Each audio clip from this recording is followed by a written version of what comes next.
श्री वृंदावन बिहारी लाल की।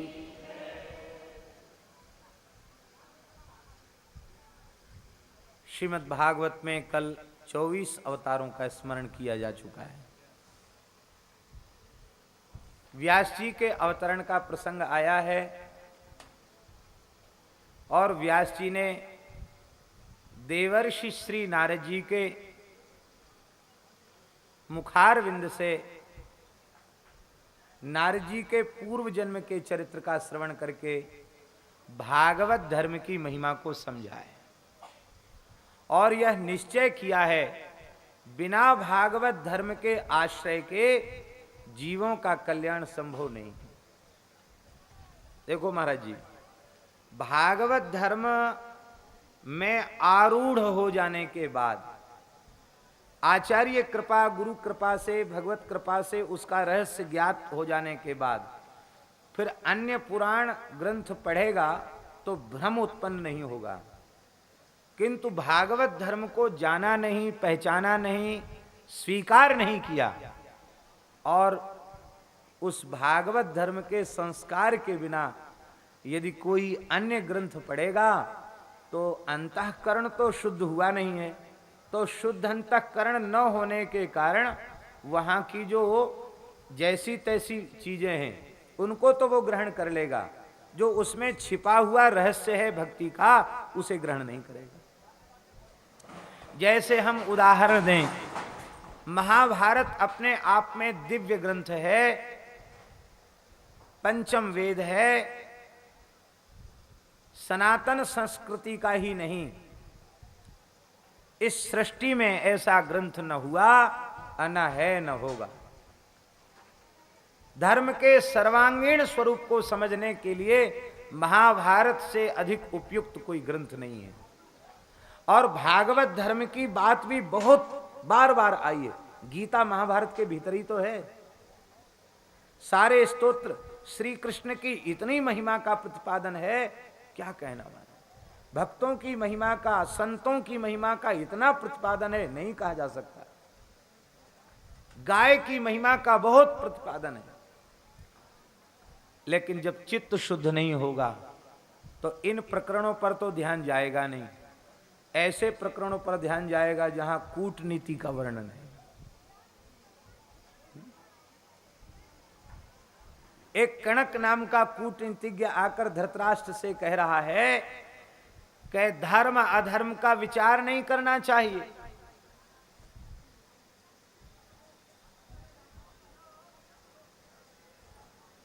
शत्रु को किसी भी प्रकार से समाप्त कर देना चाहिए। साम से, दान से, दंड से, भेद से, फूट डाल करके कैसे भी समाप्त कर दो। फिर भी तुम्हारे विश्वास में नहीं आता, वो कूटनीतिज्ञ कहता अपनी बेटी ब्याह दो शत्रु के साथ। जमाई बन गया, आप तो विश्वास करेगा, फिर विष दे के मार दो। अरे बोले बेटी विधवा हो जाएगी। अरे बोले बेटी विधवा होगी तो घर में ही तो रहेगी, शत्रु तो समाप्त हो जाएगा। ठीक है, राजाओं के पास ऐसे कूटनीतिज्ञ भी आते हैं, लेकिन हमारा निवेदन ये है कि जब अंतःकरण शुद्ध नहीं होगा तो ऐसे प्रकरणों को पढ़ के वो समझो महाभारत में लिखा है, ऐसा करना चाहिए। बाबा व्यास जी के असंतोष का कारण यही था। लिखा तो उन्होंने जो था सो लिखा, कोई बनावटी अपने मन से तो कुछ लिखा नहीं। जो घटना थी उसको यथावत उन्होंने लिखा, लेकिन असंतोष इसी बात का हुआ कि इनको पढ़ करके वैसे लोगों की बुद्धि खराब है और पता नहीं क्या क्या करने लग जाएंगे। भागवत धर्म पर उनकी दृष्टि जाएगी नहीं। तो इसलिए व्यास जी को प्रेरणा दी कि इनको मिलोनी चीज मत दो, इनको तो विशुद्ध वस्तु दो, भागवत धर्म। भागवत धर्म के आश्रय के बिना जीव का कल्याण संभव नहीं। आप लोग कहेंगे भागवत धर्म कौन सी चीज है? हिंदू धर्म, सनातन धर्म, ये तो हमने खूब सुना है। भागवत धर्म क्या है? धर्म 10-5 नहीं होते, और धर्म का फल भगवान की प्राप्ति ही है। पर जहां धर्म का फल भगवान की प्राप्ति न होकर लौकिक भोगों की प्राप्ति और मरने के बाद स्वर्गादि लोकों में भोगों की प्राप्ति होता है, वो धर्म भागवत धर्म नहीं है। और जिस धर्म का संबंध सीधे युगल सरकार के चरण कमलों से है, उनकी निष्काम सहज रति से जिसका संबंध है, जिस धर्म का संबंध अपने सुख से नहीं है, युगल के सुख से है, पूर्ण तत्सुख सुखित्व जिसमें है, भरतलाल जी के समान, ब्रज गोपियों के समान, वो धर्म भागवत धर्म है, जो साक्षात भगवान के मुख से कहा गया है और साक्षात भगवान की प्राप्ति का साधन है, और सीधा साक्षात संबंध जिसका श्री ठाकुर जी से, वो भागवत धर्म। ठाकुर जी से संबंध और रसिक आचार्यों से संबंध।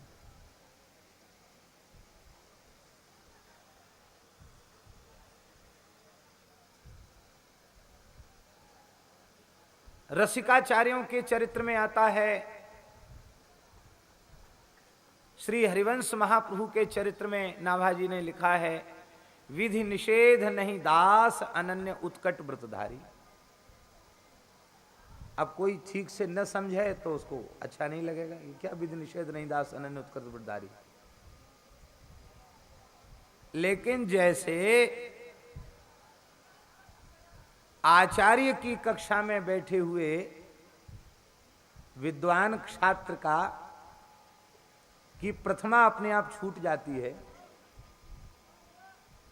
अब आचार्य के छात्र से कहा जाए कि नहीं नहीं इस क्लास में मत बैठो, तुम तो प्रथमा की कक्षा में ही बैठो, तो क्या वह उसके लिए उचित होगा? अरे प्रथमा के बाद मध्यमा, मध्यमा के बाद शास्त्री, शास्त्री के बाद ना वो आचार्य में गया। तो उन रसिक आचार्यों की वो कक्षा है, इसलिए उस कक्षा पर पहुंचने के बाद विधि निषेध को नहीं छोड़ते, विधि निषेध उन रसिकाचार्यों को साष्टांग दंडवत कर लेते, और वह अनन्य उत्कट व्रत क्या है?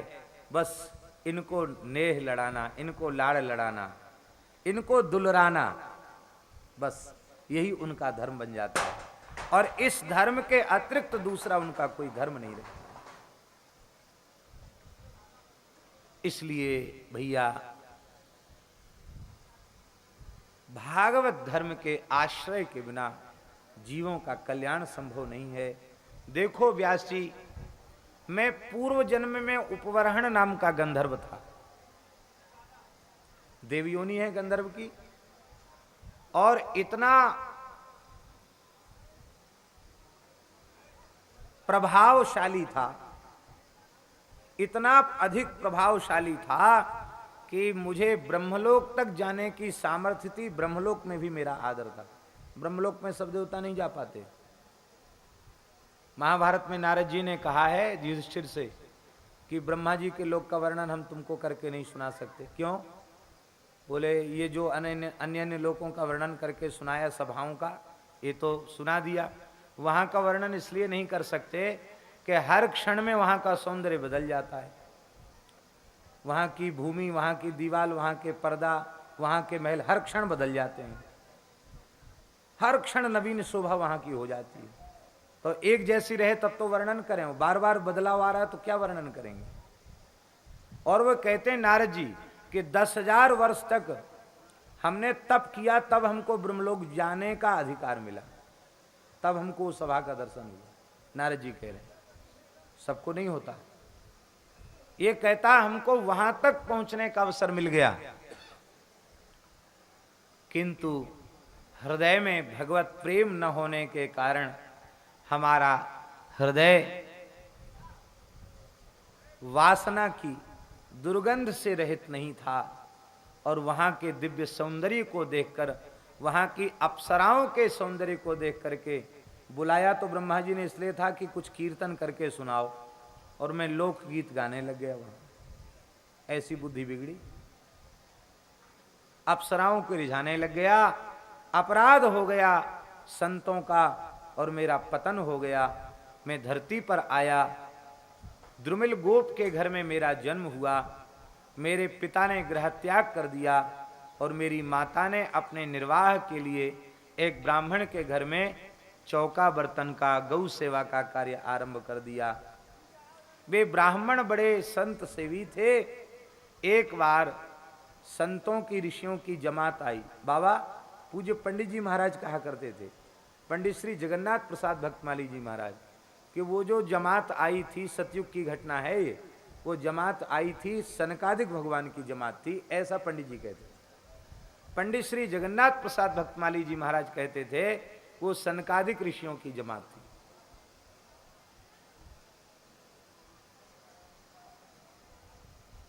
क्यों जमात आई? क्योंकि सनकादिक भगवान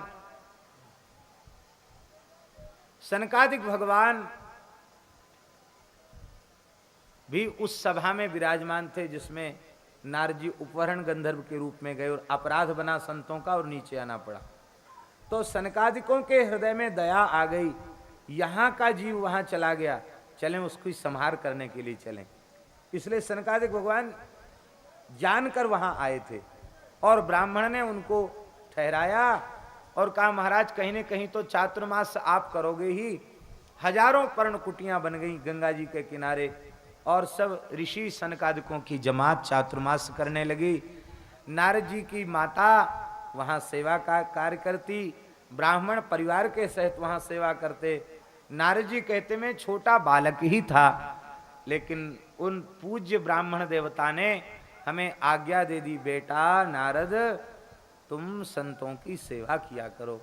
उनके लिए प्रभाती ले आना, कंडा लकड़ी ले आना, तुलसी दल उतार के ले आना, पुष्प चुन के ले आना, उनकी शुद्धि के लिए मिट्टी खोद के ले आना, इतना कार्य तो बालक होने पर कर ही सकता था।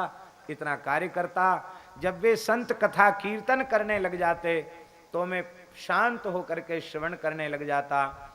इतना आनंद मुझे आता कि मेरे आंखों से आंसू बहने लग जाते। उसे देखकर संतों का हृदय प्रसन्न हो जाता। एक बार उन जमात के महंत जी ने, संतों ने बुला करके कहा, बेटा तुम पत्तल तो उठाते ही हो, जो कुछ कण मिल जाए भाग्य से उनको प्रेम से पा लिया करो। तो उच्छिष्ट लेपा ननुमोदित द्विजयी ही, संतों का उच्छिष्ट सेवन करने से क्या हुआ? बोले सकृत स्म भुंजे तदपास्त किल्विषः, मेरे सारे पाप नष्ट हो गए, मेरा अंतःकरण पवित्र हो गया और सहज अनुराग श्री ठाकुर जी श्री जी के चरण कमलों में हो गया।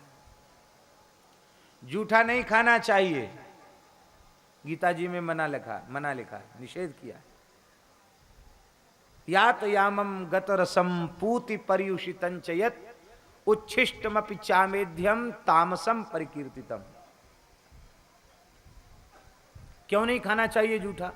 इसलिए नहीं खाना चाहिए, पता नहीं किस जीव के जन्मांतरीय संस्कार कैसे हैं, किसके अंतःकरण का चिंतन कैसा है, उसके शरीर में पता नहीं कैसे कैसे रोग हैं, उसके दूषित पापजन्य रोग और उसकी वासनामयी पाप की वृत्ति कहीं हमारे भीतर जूठन के माध्यम से संक्रमित होकर हमारे भजन को न बिगाड़ दे, हमारे चित्त को अशुद्ध न कर दे। इसलिए कभी किसी का जूठा नहीं खाना चाहिए।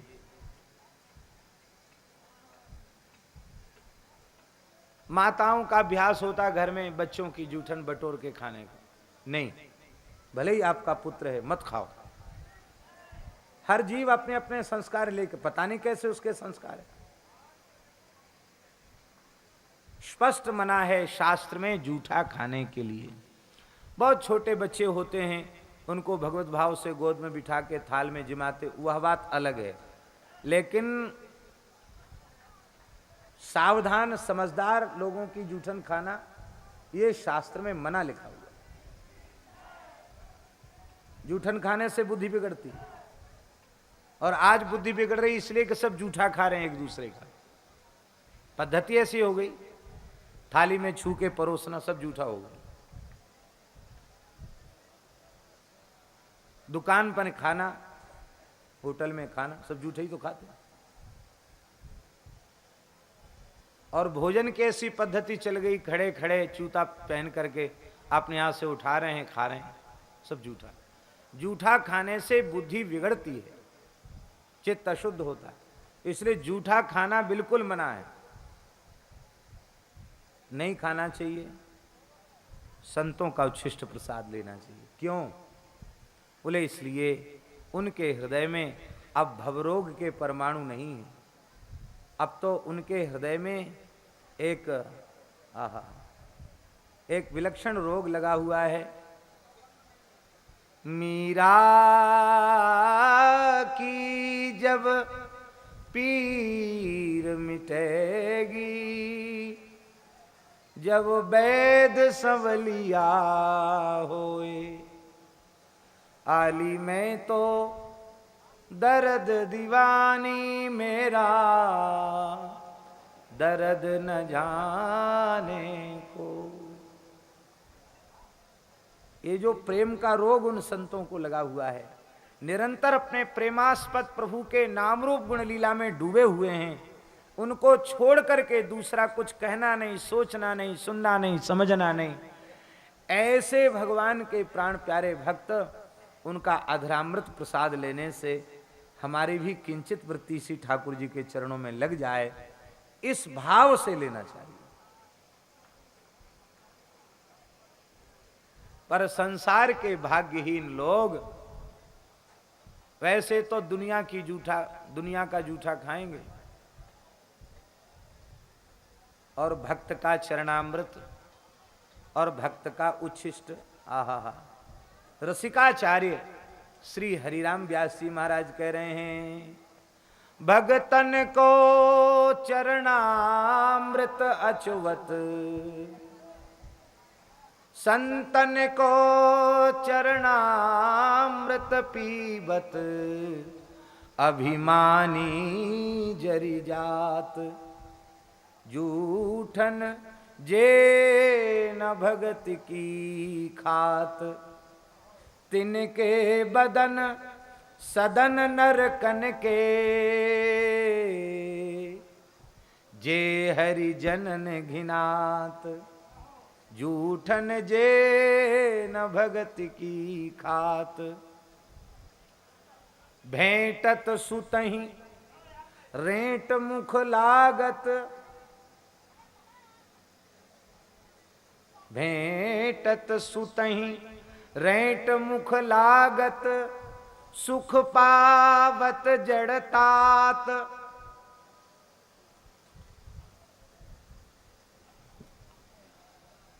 और भक्तों से छुआछूत का व्यवहार करते हैं, तैल सचैल अनाथ।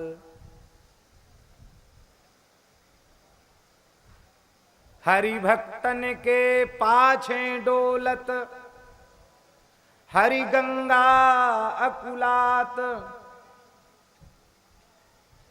और ऐसे संत चरण रज में व्यास दास से कोटिक पतित समात। भक्तों का उच्छिष्ट, भक्तों का अधरामृत बहुत प्रभावशाली होता है, बहुत महिमामय होता है।